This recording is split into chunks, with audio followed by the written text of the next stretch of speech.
ഇന്നലെ ലാലേട്ടൻ മരുന്ന് കൊടുക്കാൻ പറഞ്ഞിട്ടുള്ള ആ ടാസ്കില് ശ്രീതു അപ്പം മാനിപ്പുലേറ്റ് ചെയ്യുന്നത് സിബിനാണെന്നുള്ള രീതിയിൽ സിബിനെ ആയിരുന്നു വിളിച്ചിട്ടുണ്ടായിരുന്നത്. എന്നിട്ട് ശ്രീതു പറഞ്ഞു ഒരുപാട് വിഷയത്തിൽ സിബിൻ മാനിപ്പുലേറ്റ് ചെയ്യുന്ന പോലെ തോന്നുന്നതെന്നൊക്കെ പറഞ്ഞു. എന്നിട്ട് കുടിച്ചോളൂന്നും പറഞ്ഞിട്ട് ശ്രീതു പോവും. അത് കഴിഞ്ഞിട്ട് സിബിൻ അപ്പൊ ചമ്മി അവിടെ നിൽക്കുന്നതായിട്ട് നമുക്ക് കാണാൻ സാധിക്കുന്നുണ്ട്. അപ്പൊ സംഭവം എന്താണെന്ന് വെച്ചാൽ അതിന്റെ തലേദിവസം രാത്രി കുറെ പേരുടെ ഗെയിം പ്ലാനും കാര്യങ്ങളും എല്ലാം ശ്രീതുവിന് പറഞ്ഞു മനസ്സിലാക്കലായിരുന്നു സിബിന്റെ പരിപാടി. അതിൽ അർജുനെ പറ്റിയൊക്കെ പറഞ്ഞിട്ടുണ്ടായിരുന്നു. അർജുൻ ഒരു ഫേക്ക് പേഴ്സണാലിറ്റി ആണെന്നൊക്കെയാണ് സിബിൻ ശ്രീതുവിനോട് പറഞ്ഞു.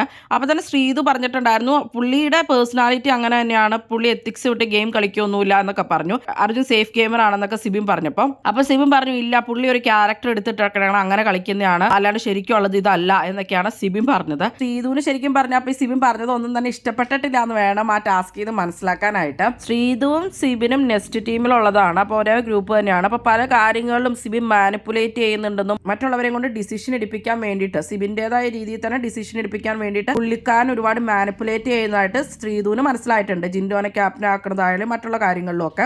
എന്തായാലും അർജുൻ അപ്പൊ സന്തോഷമായി, കാരണം സിബിന്റെ പേര് ശ്രീധു പറഞ്ഞുകൊണ്ട്. കാരണം സിബിനായിട്ടൊന്ന് ചിരിച്ച് വർത്താനൊക്കെ പറഞ്ഞിരുന്നിട്ട് അർജുന് ഭയങ്കര പൊസസീവ്നെസ് ഒക്കെ ആയിരുന്നു.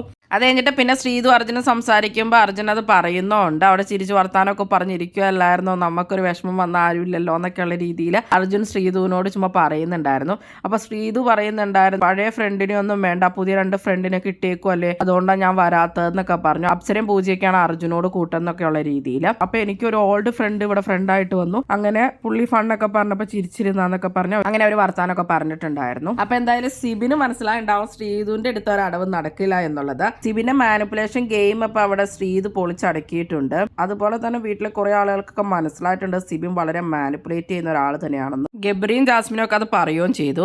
എന്താണ് നിങ്ങൾക്ക് സിബിനെ പറ്റിയുള്ള അഭിപ്രായം? എന്തായാലും നിങ്ങളുടെ അഭിപ്രായങ്ങൾ കമന്റ് ബോക്സിൽ കമന്റ് ചെയ്യണേ. കൂടുതൽ ബിഗ് ബോസ് വീഡിയോകൾക്കും ബിഗ് ബോസിന്റെ ലേറ്റസ്റ്റ് ലൈവ് അപ്ഡേറ്റ്സിനുമായിട്ട് ഈ ചാനൽ സബ്സ്ക്രൈബ് ചെയ്യണേ, സപ്പോർട്ട് ചെയ്യണേ.